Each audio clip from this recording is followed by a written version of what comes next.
Hey, this is Chad Elijah. This is Lotus Comics, and we're here with the amazing, the awesome Chris Owens, guys. The Shermanator, man. I made him say that. I made him. That's it's, anytime anybody introduces me, there needs to be at least two superlative words before me, or I won't talk. That's just how it works. Yes, sir. So, now, coming into Frightmare, you were one of the reasons why we actually came to Texas Frightmare this year, and I got to say, man, your acting, as far as being in American Pie or being in The Mist, I mean, either genre, man, you nail it. Oh, thanks a lot. You really do. You know, I mean, I've always been, even as a kid, just kind of really imaginative. So, yeah. You know, I think that's, at the end of the day, that's what a lot of acting is just kind of being able to put yourself in that headspace of something else. I mean, like, you know, when I even auditioned for The Mist, my character I have a couple lines in the movie, and I'm kind of peppered out, and then all of a sudden I have this crazy big death scene. So for the audition, they had to have us do the death scene. So, you know, I'm in a room, there's the casting person, it's very similar to this actually, you know, camera setup and nothing else. And so I just had to start screaming and throwing myself into the wall and sliding down it, and, you know, you just make it real for yourself, and that's all that's all I can really do. But it's just fun. It's fun. Right. You know? And at the end of the day, even if, you know, like once again with The Mist, we took days shooting that scene. So by the end of it, Thomas Jane has got, for a lot of it, his arms are hooked under my armpits. Okay. And he's holding on to me. And they actually had a bungee at one point. They even had a bungee that went up my leg to a brace that basically allowed them, the stunt guys would pull, Thomas Jane would pull, I would take off from the ground. Okay. And they would suspend me in the air, pulling me back and forth. And, you know, don't get me wrong, everyone was making sure I was comfortable as much as I can.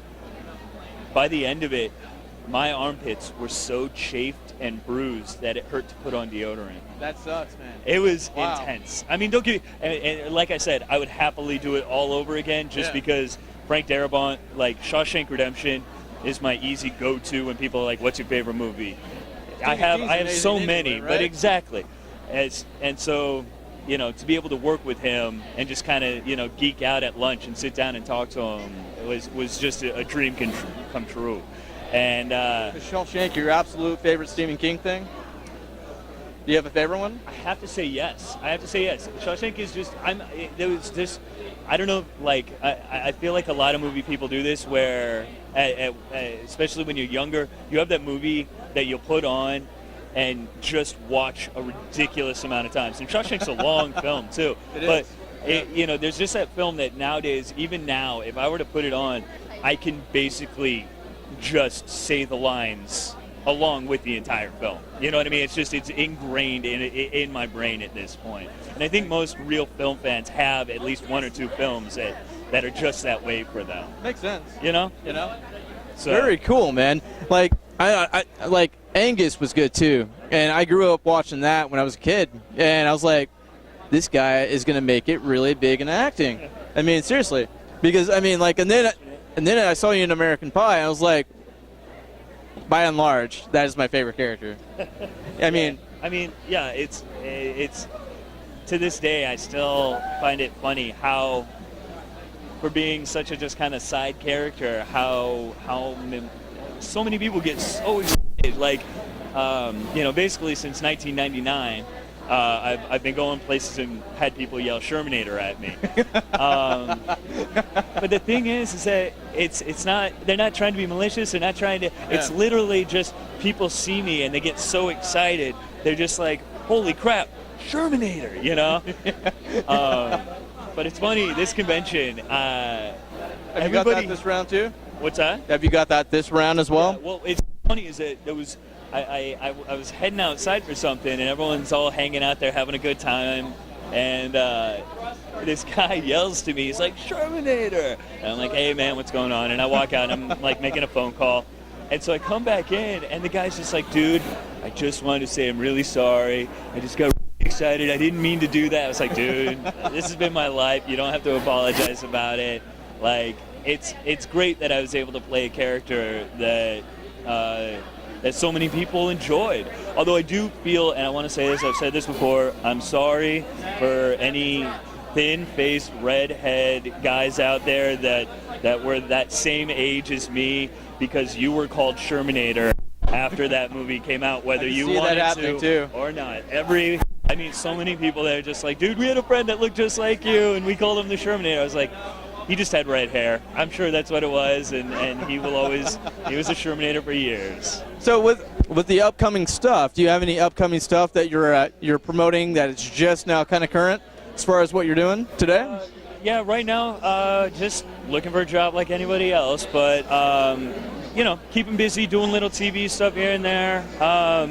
Just did an episode of Criminal Minds that aired, got to play Killer, which was fun. It's always nice to do, and it's kind of the best part about being a character actor. I've just gotten to be so many different things and experience so many different things. But right now, yeah, just kind of waiting for the next gig, Well, now with the Stephen King stuff, obviously you're a fan like I am. If you had a chance to play any kind of Stephen King character or in any kind of book rendition that turned into a movie, what would it be? Oh man, I'm sad. Right? Yeah, I'm sad that I didn't get to be a part of any like the whole gunslinger thing. I would have loved to have been a part of that. Or Dark Tower. Yeah, the whole Dark Tower. Like exactly, yeah. Love to be a part of that. That was actually a buddy of mine who was just like, you need to read this. Like, you need to go. I'm giving this to you. Just read this, and I had to thank him for sharing that with me. Because there's just kind of the kind of fantasy elements of it and all that kind of stuff. Like, I just grew up. I always joke that there's like my friends that are the sci-fi guys and the fantasy guys. Right. It's like you can like both, but you usually end up falling on one side. I've always been more of a fantasy guy than a sci-fi guy. Yeah, sci-fi and fantasy for me. Yeah, the very first book that because I read comics as a kid. Favorite comic book, man? Because I'm into comic books, huge, man. So for the time for me, I started off Marvel, which I really enjoyed. Yeah. A lot of Marvel. I know there's a lot of really good DC stuff, but it never really grabbed me. So I was more of a Marvel, and then when Image Comics became a thing, I read a lot of those, like Spawn and all that kind of stuff. But mostly Marvel stuff, a lot of X-Men, a lot of Spider-Man, all that. And then I had a friend that was just like, you should be reading real books. There's great stuff out there. Try out for a Marvel part, man. Oh man, I would love it. But you ought to. Getting in there. Right? Yeah, that is true. Very true.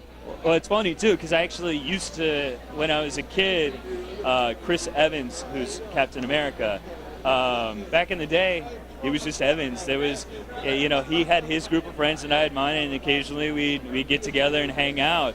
And so it's crazy when, somebody is just like, I remember partying and hanging out, and then all of a sudden you see him, he shows up, and it's like, congrats, brother. Like, good on you. That's awesome. Yeah, he does very well, Captain America. Oh no, I'm so glad that they went with him, because me too. He'd done a couple things here and there. Like, I know he was Human Torch and whatnot before Scott Pilgrim. Right, exactly. Yeah, like he'd been around, but I was really impressed that they were able to go, all right, let's go with this guy who's not, completely known, just because he fits the character so well. Makes sense. So, because a lot of times in Hollywood, you got too many people talking, and everyone's got an opinion, and all of a sudden it's whoever has the highest social media account, or there's so many determining factors that come into who actually gets cast in something. So it's always great to see a situation where they're like, he was just right for the role, and they cast him for it. That's true. That is true. I have one follow-up question, and I was just wondering, do you have a favorite moment working out of the American Pie series? Oh man, the whole first movie, I mean, making all of them was great, but the very first movie was just a lot of fun because nobody really knew what we were making. Yeah. It was just a bunch of guys. I remember like sitting there with Sean William Scott, who, I don't know if you ever met him, but he's just an incredibly nice, introverted guy. Just quiet, nice, very different than all the characters he plays. So it's just like, I remember, we're sitting there and we're doing like, he's about to shoot one of the first scenes that he's done, and he's just so nervous. And, it was because it was all new, and it just felt like a bunch of people hanging out, having a good time while making a movie. Makes sense. Which is, and I think that kind of came through. It helped the movie as well. to be what it was. Because there's definitely sets that are work. You know, there are sets that are fun, and there are sets that are work. And that was one of the most just relaxed situations that I've ever been in. Just everyone having a good time trying to make a good movie. It was awesome. Well, I wanted to tell you, thank you very much for your time. Is there a fan site or a place we can check you out at as far as social media or anything like that? I am, yeah. I mean, I don't have a site or anything, but if you go, if you want to follow me on Instagram or Twitter, I'm more active on Instagram. But at Call Me Chris Owen. Okay. Well, yes, sir. Thank you very much for your time, Mr. Owen. I really appreciate it. It's been absolutely an honor. Guys, check out Chris Owen. Absolutely phenomenal in The Mist. Or American Pie, man. I mean, those two were really what nailed it for me. And anyway, come check out lotuscomics.com. I'm super excited, obviously. So come check us out at lotuscomics.com, and we'll have some more information about Mr. Owen on the website. Otherwise, we will see you here next time. Thank you. Bye-bye.